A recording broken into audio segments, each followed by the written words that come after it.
I like punchy titles that go straight to the point and tell you what the subject's going to be about. So we've got pilot scale production of high purity precipitated calcium carbonate from steel slag. So that just shows that all partnerships have some sort of compromise. Okay, so what's to come? What we're going to cover? I'm going to do the easy part. I'm going to do the introduction, which is going to cover a bit about my company and a bit about Lixivia, Mark's company, and then about the current steel slag markets and the Harsco vision on what they would like to do with these materials. Mark's going to do all the clever stuff. So all the work we've done, all the technical stuff regarding the lab scale studies that we've done, the upscale studies, a bit about the market, the yields and results, and a bit of a financial overview. So Mark's going to do that following my introduction. And then I'll just finish off at the end with an indication of what the next stages are going to be. So this is a sort of Harsco in a nutshell. We've been in the business since 1853. It started off as a steel making company, Harrisburg Steel Corporation. It then eventually stopped making steel and went into the services business. We've got a $1.5 billion turnover. We work in 30 countries, approximately 150 operating locations. We employ 10,000 employees. And we're very, very keen on safety, so we have a lot of initiatives on the safety front in what we consider and is a very dangerous environment that we all work in. And the company is listed on the New York Stock Exchange. Harsco business is split into 3 divisions. One is rail, which is a division that manufactures equipment for and actually lays rail ballast and rail track. We've got an industrial division that provides heat exchangers for the energy industries, the gas and the oil industry. But the biggest part of the Harsco group is the metals and minerals division, which is a service industry that works with aluminium industry, the steel industry, copper and zinc. But the majority is the steel industry. So what do we do? Well, we're the largest provider of these services around the world. And the way we work is we work with in partnership with the clients, with the steel producers and the like, for multi-year contracts, anything from 3 years to 25 years. We have a 25-year contract in China at this moment. So we're quite versatile in that respect. We work to try and save the client money. We work on efficiencies in the way we operate, the ideas we come up with and some of the technologies. So we try to work in partnership to benefit the companies and also benefit Harsco. We're in 130 locations in 30 countries, and we've got a strong technology pipeline. We're sort of focusing on a lot of innovation at present. We're sort of looking at technologies from right from the scrap handling side of the business through to flame technologies and slag development and so on. So we've got a lot of ideas in the technology pipeline currently. And out of the $1.5 billion revenue, the metals and minerals generates $1 million of that. Lixivia. This was founded in 2013 by Drs. Michael Verster and Zachary Coleman, and they secured the seed funding for the technology, which enabled them to prove the concept of the idea, and then they filed the applications and they sort of mapped the customer needs. They sort of approached companies to see how this could be developed. Series A financing is complete, so they got further financing to take this now to the next stage. They're based in Santa Barbara in California. I'm not jealous. They've got a fantastic analytical lab where they do the research and the pilot scale plans. Regarding what we currently do with the slag, I mean, this is not an extensive list of the applications. It's just the main ones. A lot of the material goes into construction products as aggregates for building products. It goes into the agricultural market. It's used as drainage, it can be used as feed material for cement and insulation materials, and my love of the material in asphalt. So this is where we are in terms of the current applications of the material. But we're always looking to add value to that, because these materials, as it was mentioned by somebody in one of the previous presentations, that it has a limited value. The slag has a limited value, so it can't be transported very far. So we're actually trying to add value to the material to help the marketability of the product. The way we look at this is sort of internally and externally. So internally, to try and add value, we've commissioned reports on the materials to prove the superior performance of these products, so we can get the products at the high end of the spectrum, if you like. So you're adding value, you're adding money, you're adding credibility to the material. So we've commissioned external reports to do that. Also, somebody mentioned yesterday about the density being an issue. It is an issue, but sometimes you can use that as an advantage. For instance, we've used it as aggregate in concrete blocks for sea defence. And those blocks of the same volume are actually 20% heavier than the concrete blocks with natural aggregate. So it's an advantage in there. So if we look for these little things, we can add value. Outside the organisation, venues such as this, Global Slag is an ideal place to find out new technologies, and that's where I met Mark, because this was presented 2 years ago and we connected here and we've worked for the last 2 years on this. So I can't praise Global Slag enough for this sort of initiative.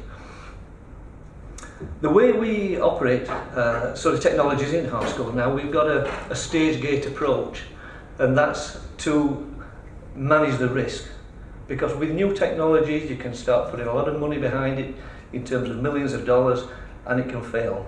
So now we have a very strict stage gate approach. We have a technology committee which has the legal team, the operations team, technology team, and I think the health and safety is on there at high level. So all these initiatives are put before the panel for approval. So they will decide whether it's core value, core business, whether it's going to be value to the business, before they even say yes, we're interested in that. So we've got to put a good case forward to get the okay. And then if we want some more money, we've got to put in for the funding through this committee. And we stage gate it, as we can see here. The discovery is putting the idea forward. If we get that passed, then we go to the lab scale development, prove the technology, then we upscale it, see if that technology can be upscaled. There are stage gates at every stage here. We can stop this development. If they think it's not going the right way, they're not happy with the results, it can be stopped. Okay, and that's the way we do, right through stage gate 5, which is deployed and it's part of the business. Okay, so that's the way we're tackling the developments. So at this stage, I'm going to hand over to my colleague Mark to do all the clever stuff, as it is. 15 minutes. Okay.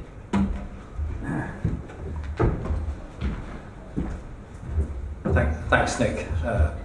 Good afternoon, everyone. So, as Nick said, we met each other 2 years ago, and also when Rob was explaining my biography. I've been in various industries over the years, and I've discovered that the less you know about something, the easier it looks. And when I first came here, I was really had a new view on this circular economy and recycling slag and the opportunities that the chemistry that my colleagues had developed here in Santa Barbara had. And so I thought, well, we'll just get going on this, and we'll have it implemented in a couple of years. But as you learn more about it, then you realise it's a lot more complicated than that. And so the project that Nick, am I too close? Yes. Yeah, sorry. Nick and I have worked on with our respective colleagues has been to identify some of the complications around implementing this technology commercially. So we were very happy to work with Harsco because they work all over the world in processing slag and handle about 7.5 million tons per year of various different kinds of slag.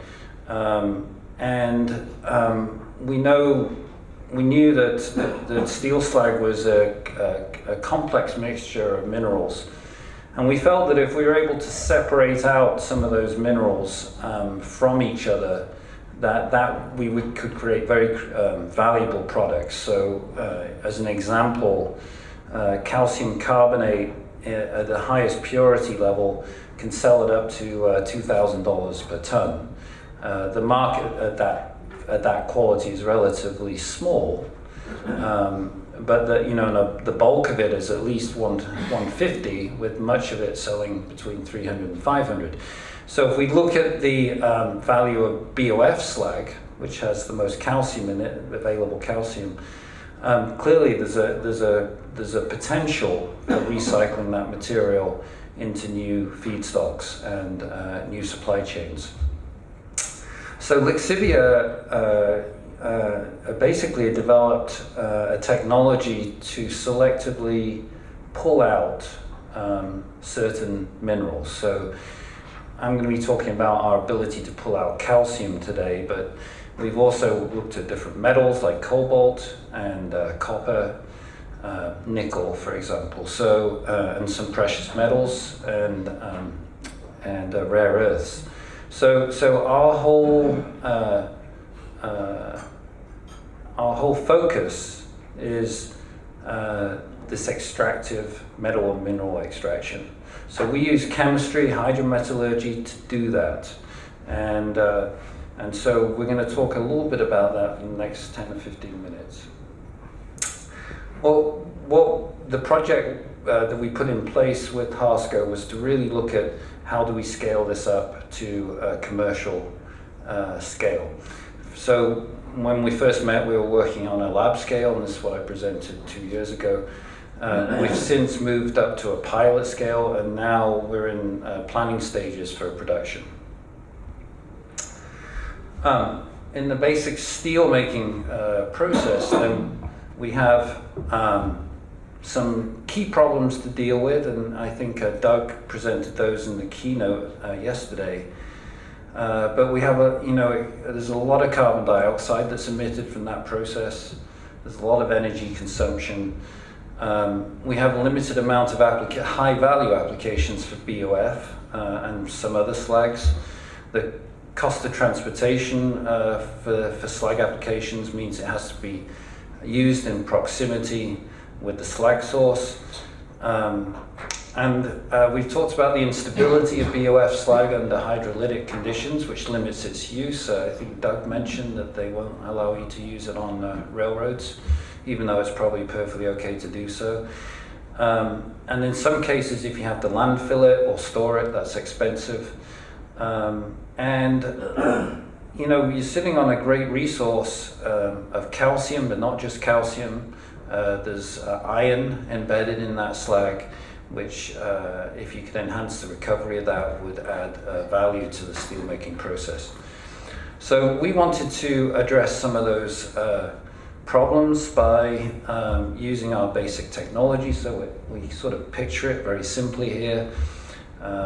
You have a low-value mineral or byproduct or waste with valuable elements in it.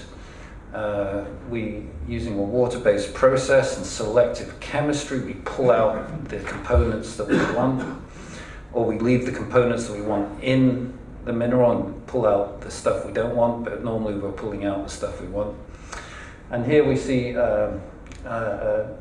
what a product looks like from steel slag to pure calcium carbonate using our process. I might have a jar of it somewhere if anyone wants to see it. So the key is there's so many different kinds of slag that we might be interested in, and we've actually done some work in copper slag, for example, but in the steel making process we really want free calcium that's extractable.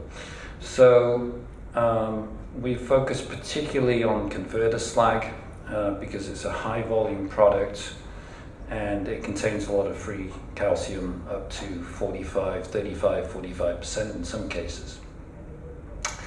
ladle slag is another good option for us to use. And some slags don't work. You know, we have not had a lot of luck with EAF, for example. So it's very, very dependent on the type of slag. And one thing about this study was we wanted to look at slag that can be sourced from different places around the world, and see what the variability of that was in terms of our ability to extract calcium.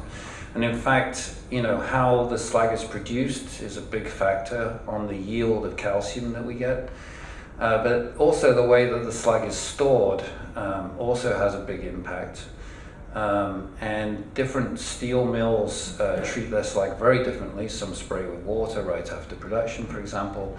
So there's a variability in what that slag looks like, and it was very important that we understood that, because a small difference in yield can have a pretty big impact on the economic value and whether it's a cost-effective project or not. So again, as mentioned, the typical composition is with calcium oxide. It's how it's reported. It's, you know, they're complex salts of calcium at around 35 to 45%, some of it of which is available. Some of it is locked up inside the slag and is stable and therefore difficult for us to remove.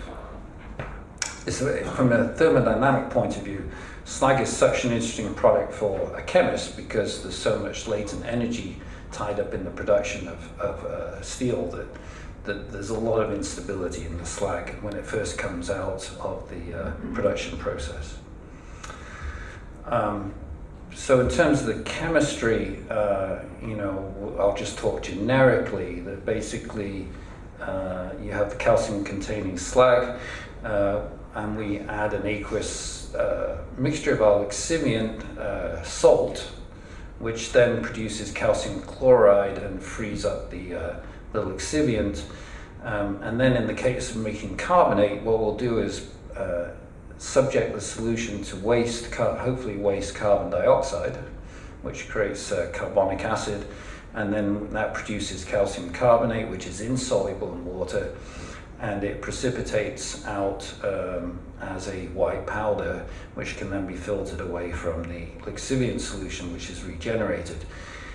That then, of course, will be recycled and it will go into another process for additional extractions. And we've done something like 20 cycles of reusing the lixiviant, and we get around 99+% of recovery. So this is, you know, the lixiviant is not especially exotic or not especially expensive, but still we have to operate at very high yields to make this economic. So the process looks like this. It's probably got a few too many steps for ideal, but it's actually a pretty simple process. We mix the slag in with the lixiviant, and that could be done a couple of different ways. Of course, you know, the way that you make the very high purity, high yield calcium carbonate would be to do it in a mixing tank, but you could use some sort of a heat leach process. If you wanted to get lower yields, you won't get as high yields in that way. It's a very quick reaction, typically takes about 60 minutes to do the extraction. You filter it off using a filter press or some sort of centrifuge.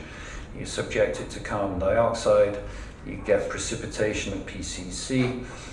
I will say that the precipitation of PCC is a value-added step, that the value of PCC is very much on the engineering of those particles.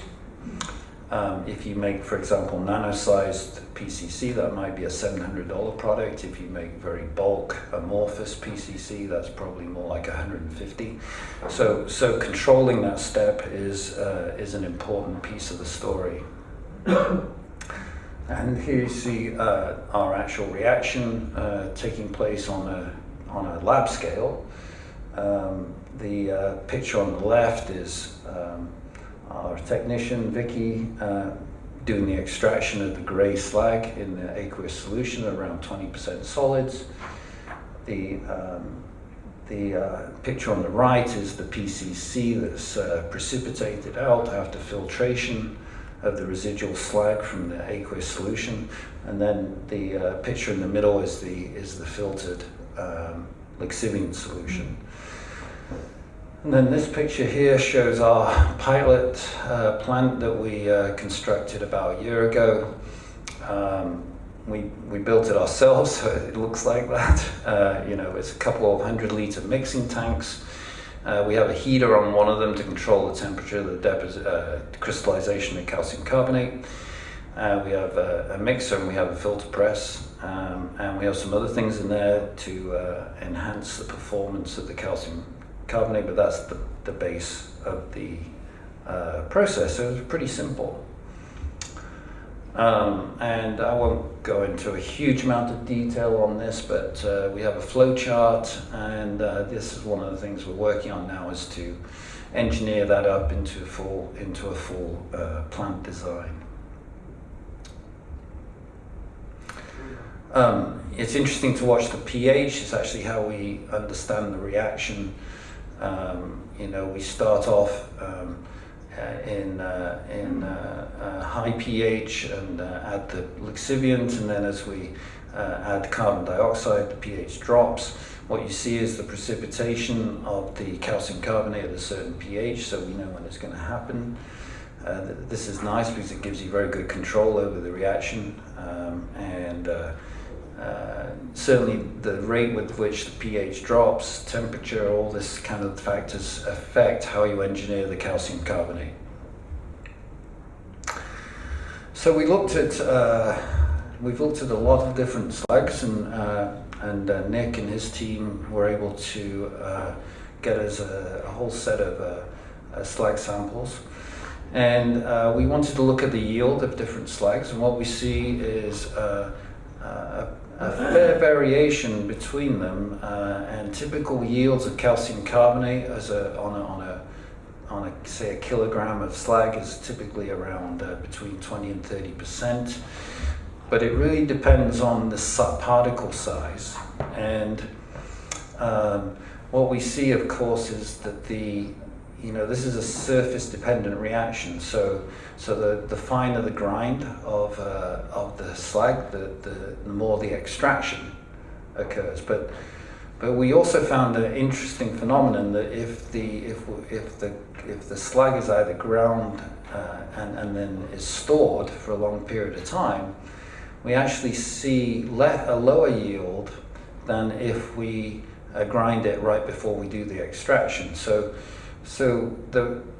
basically what we do actually happens naturally when you store BOF slag. If it's exposed to moisture in the air, it gradually carbonates, and it will form the carbonate, but slowly in an uncontrolled way. And once the carbonate's formed in the slag, you can no longer extract it using our process. So handling the slag in the right way before we would implement this process is a very important factor in getting the economics right. In terms of controlling the particle size, this is very important for end uses of calcium carbonate. There's a lot of different crystal structures, such as scalanhedral is the most common that's used, but aragonite and other forms, amorphous forms, are also used. It takes a lot of knowledge to build a new channel to market. I will say that the PCC suppliers, as top 5 or so, are pretty aware of our technology, and unlike the way that they produce PCC, which is from mining limestone, calcining it, and then precipitating it, they precipitate it in basically a heterogeneous way from a 3-phase system, and we're doing a 2-phase system, which gives us a lot of control over crystal structure, which has a lot of actually engineering value in the way we produce particles. So potentially, they could really benefit from a new feed source of calcium carbonate, because they're limited by the quality of their lime. There's regions in the world where you cannot get good limestone. It has high lead and has zinc and other problems with it, so they have to import it over long distances, which is very expensive. What we find is actually slag is an amazing feedstock for calcium carbonate. We get incredibly low lead levels, which could be very beneficial for calcium that's used in food supplements, down to 19 or 25 parts per billion. If you go to the lead supplier of PCC in the market and see what their spec is for their best PCC, it's more like 180 ppb. So we're cutting the lead levels down by 80% using steel slag, which is pretty amazing. The other thing is we have incredible whiteness with our product as well, which is also very beneficial, since a lot of calcium carbonate is used as pigments in paints. So just quickly, since we're out of time here, summary of technical findings is that we were able to scale up our process from lab to pilot without any slowdown at the speed, and we have no reason to believe we can't do it to full scale, say a 30,000 metric ton plant. The source of slag is very important, especially the treatment and with steam or exposure over time reduces calcium yield. Particle size is important but not simple, in that it's a matter of time and particle size and surface area. PCC produced from steel slag is very high quality and has very low heavy metal content. And the feedstock, the purity of the feedstock, or the composition of the slag as an input material, has very little impact on the purity of the calcium that's produced. And I'll just briefly ask Nick just to conclude the rest of what we're doing next. But I will mention there's a $20 billion market out there for calcium carbonate, and there are some really high growth areas, particularly nano PCC, which we think we can produce using our process. So Nick, maybe you can finish this up and we can answer this time. 30 seconds, Rob. Yeah, so very simply, the next stages are, we want to scale this up to a full-scale pilot plant so we can produce materials of sufficient quantity that we can test the market. So we want to produce these various qualities and see if the market will be interested in purchasing this. Also, when we finish with this, we've got some slag left after the process, which will be inert. It's had the lime taken out. So we've got to look for applications and markets for that also. That will be part of that. That's basically it. We're at stage gate 3, the one that I mentioned before, and hopefully we're going to be taking that forward over the next few months, next year or so. So I think Mark just kindly put some pictures of where he lives and some pictures of where I live, just to remind me how lucky I am to live in Rotherham and not California. So thank you all very much for your attention. Okay, we've run out of time for all the questions that we've got in, but Mark, if you'd like to come up quickly. We have one very quick question I'm going to ask you. It's from Doug Haynes, and it was, do you have problems with, you need to use the microphone, do you have problems with other elements also being extracted at the same time? Short answer, please. We have not had a problem with that. I think we leave the bad actors behind, which may be a problem because we concentrate, in the residue there may be some concentration of those materials, but relatively small. But yeah, we haven't seen any, chromium or any of those other things you might worry about coming out. Yeah. Okay, I'll just tell you the other questions that were asked. Alton Pop says, Mark talked about how the slag is stored can impact the PCC result product. Can you elaborate on what storage and treatment is beneficial and why? Alton Pop again said, what next steps for calcium deficient residual materials have you considered? And that's actually what, Nick, you were talking about there at the end. Kevin Holliday said, what is the size fraction of the residual slag?